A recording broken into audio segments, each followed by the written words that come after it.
Chapter 4. Finance and Trade. Consolidated Revenue Fund. 81. All revenues or monies raised or received by the Executive Government of the Commonwealth shall form one consolidated revenue fund to be appropriated for the purposes of the Commonwealth in the manner and subject to the charges and liabilities imposed by this Constitution.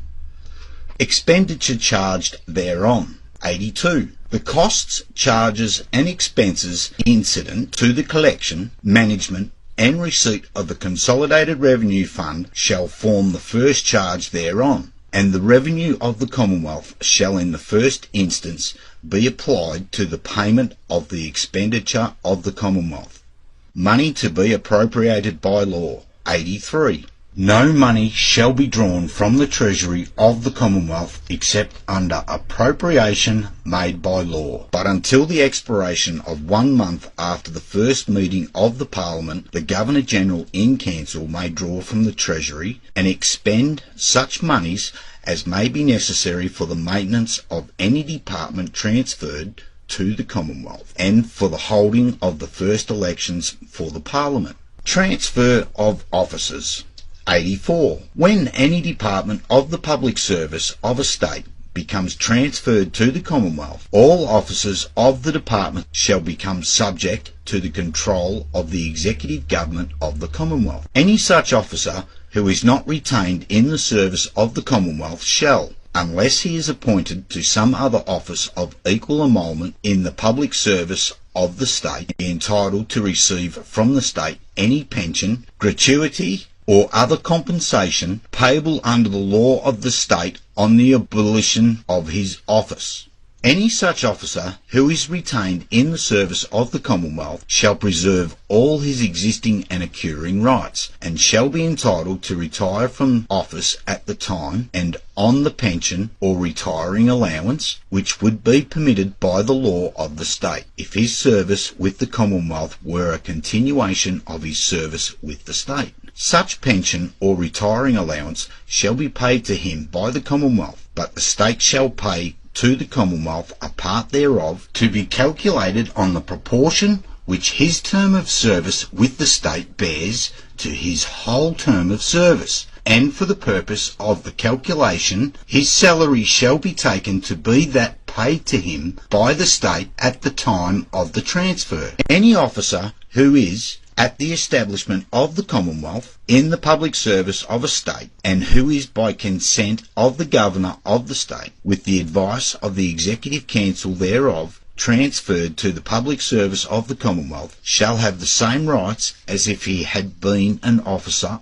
of a department transferred to the Commonwealth and were retained in the service of the Commonwealth. Transfer of property of state. 85. When any department of the public service of a state is transferred to the Commonwealth, 1. All property of the state of any kind, used exclusively in connection with the department, shall become vested in the Commonwealth. But in the case of the departments controlling customs and excise and bounties, for such time only as the Governor-General in Council may declare to be necessary. 2. The Commonwealth may acquire any property of the state of any kind used, but not exclusively used in connection with the department. The value thereof shall, if no agreement can be made, be ascertained in, as nearly as may be, the manner in which the value of land, or of an interest in land, taken by the state for public purposes, is ascertained under the law of the state in force at the establishment of the Commonwealth. 3. The Commonwealth shall compensate the state for the value of any property passing to the Commonwealth under this section. If no agreement can be made as to the mode of compensation, it shall be determined under laws to be made by the Parliament. 4. The Commonwealth shall, at the date of the transfer, assume the current obligations of the state in respect of the department transferred. 86. On the establishment of the Commonwealth, the collection and control of duties of customs and of excise, and the control of the payment of bounties, shall pass to the Executive Government of the Commonwealth. 87. During a period of 10 years after the establishment of the Commonwealth, and thereafter until the Parliament otherwise provides, of the net revenue of the Commonwealth from duties of customs and of excise, not more than 1/4 shall be applied annually by the Commonwealth towards its expenditure. The balance shall, in accordance with this Constitution, be paid to the several states, or applied towards the payment of interest on debts of the several states taken over by the Commonwealth. Uniform duties of customs. 88. Uniform duties of customs shall be imposed within 2 years after the establishment of the Commonwealth. Payment to states before uniform duties. 89. Until the imposition of uniform duties of customs, 1. The Commonwealth shall credit to each state the revenues collected therein by the Commonwealth. 2. The Commonwealth shall debit to each state a. The expenditure therein of the Commonwealth incurred solely for the maintenance or continuance, as at the time of transfer, of any department transferred from the state to the Commonwealth. B. The proportion of the state, according to the number of its people, in the other expenditure of the Commonwealth. 3. The Commonwealth shall pay to each state, month by month, the balance, if any, in favour of the state. Exclusive power over customs, excise and bounties. 90. On the imposition of uniform duties of customs, the power of the Parliament to impose duties of customs and of excise, and to grant bounties on the production or export of goods, shall become exclusive. On the imposition of uniform duties of customs, all laws of the several states imposing duties of customs or of excise, or offering bounties on the production or export of goods, shall cease to have effect, but any grant of or agreement for any such bounty lawfully made by or under the authority of the government of any state shall be taken to be good if made before the 13th day of June 1898, and not otherwise.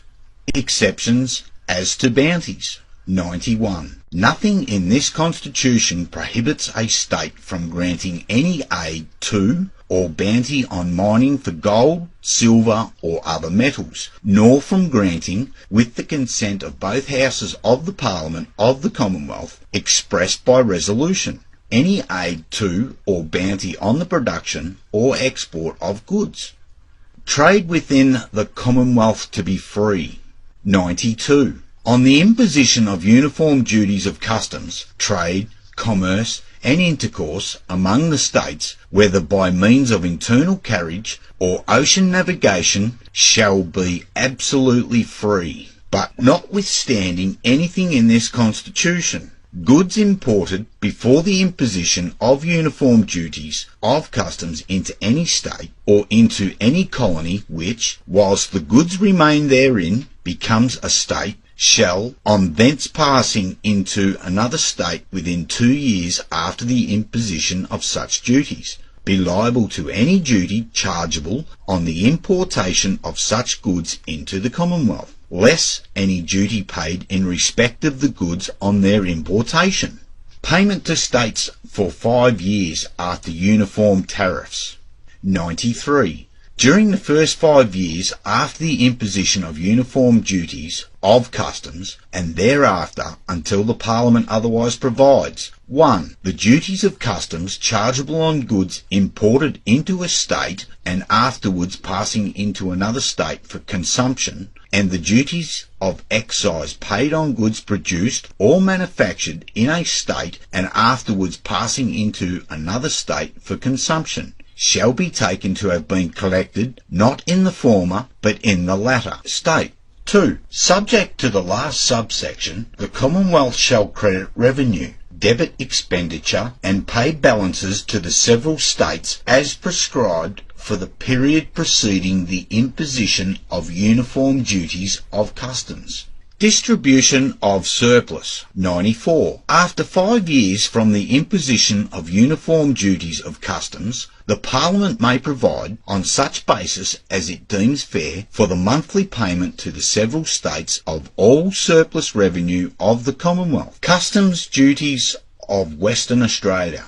95. Notwithstanding anything in this Constitution, the Parliament of the State of Western Australia, if that state be an original state, may, during the first 5 years after the imposition of uniform duties of customs, impose duties of customs on goods passing into that state and not originally imported from beyond the limits of the Commonwealth. And such duties shall be collected by the Commonwealth. But any duty so imposed on any goods shall not exceed during the first of such years the duty chargeable on the goods under the law of Western Australia in force at the imposition of uniform duties, and shall not exceed during the second, third, fourth, and fifth of such years respectively, 4/5, 3/5, 2/5, and 1/5 of such latter duty, and all duties imposed under this section shall cease at the expiration of the 5th year after the imposition of uniform duties. If at any time during the 5 years the duty on any goods under this section is higher than the duty imposed by the Commonwealth on the importation of the like goods, then such higher duty shall be collected on the goods when imported into Western Australia from beyond the limits of the Commonwealth. Financial assistance to states. 96. During a period of 10 years after the establishment of the Commonwealth, and thereafter until the Parliament otherwise provides, the Parliament may grant financial assistance to any state on such terms and conditions as the Parliament thinks fit. Audit. 97. Until the Parliament otherwise provides, the laws in force in any colony which has become or becomes a state with respect to the receipt of revenue and the expenditure of money on account of the government of the colony, and the review and audit of such receipt and expenditure shall apply to the receipt of revenue and the expenditure of money on account of the Commonwealth in the state in the same manner as if the Commonwealth or the government or an officer of the Commonwealth were mentioned whenever the colony or the government or an officer of the colony is mentioned. Trade and commerce includes navigation and state railways. 98. The power of the Parliament to make laws with respect to trade and commerce extends to navigation and shipping, and to railways, the property of any state. Commonwealth not to give preference. 99. The Commonwealth shall not, by any law or regulation of trade, commerce, or revenue, give preference to one state or any part thereof over another state or any part thereof, nor abridge right to use water. 100. The Commonwealth shall not, by any law or regulation of trade or commerce, abridge the right of a state or of the residents therein to the reasonable use of the waters of rivers for conservation or irrigation. Interstate Commission. 101. There shall be an interstate commission with such powers of adjudication and administration as the Parliament deems necessary for the execution and maintenance within the Commonwealth of the provisions of this Constitution relating to trade and commerce, and of all laws made thereunder. Parliament may forbid preferences by state. 102. The Parliament may, by any law with respect to trade or commerce, forbid, as to railways, any preference or discrimination by any state or by any authority constituted under a state, if such preference or discrimination is undue and unreasonable or unjust to any state, due regard being had to the financial responsibilities incurred by any state in connection with the construction and maintenance of its railways. But no preference or discrimination shall, within the meaning of this section, be taken to be undue and unreasonable or unjust to any state unless so adjudged by the Interstate Commission.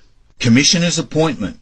Tenure and remuneration. 103. The members of the Interstate Commission, 1. Shall be appointed by the Governor-General in Council. 2. Shall hold office for 7 years, but may be removed within that time by the Governor-General in Council, on an address from both houses of the Parliament in the same session, praying for such removal on the ground of proved misbehaviour or incapacity. 3. Shall receive such remuneration as the Parliament may fix, but such remuneration shall not be diminished during their continuance in office. Saving of certain rates. 104. Nothing in this Constitution shall render unlawful any rate for the carriage of goods upon a railway. The property of a state, if the rate is deemed by the Interstate Commission to be necessary for the development of the territory of the state, and if the rate applies equally to goods within the state and to goods passing into the state from other states. Taking over public debts of states. 105. The Parliament may take over from the states their public debts as existing at the establishment of the Commonwealth, or a proportion thereof according to the respective numbers of their people as shown by the latest statistics of the Commonwealth, and may convert, renew, or consolidate such debts, or any part thereof, and the states shall indemnify the Commonwealth in respect of the debts taken over, and thereafter the interest payable in respect of the debts shall be deducted and retained from the portions of the surplus revenue of the Commonwealth payable to the several states, or if such surplus is insufficient, or if there is no surplus, then the deficiency or the whole amount shall be paid by the several states.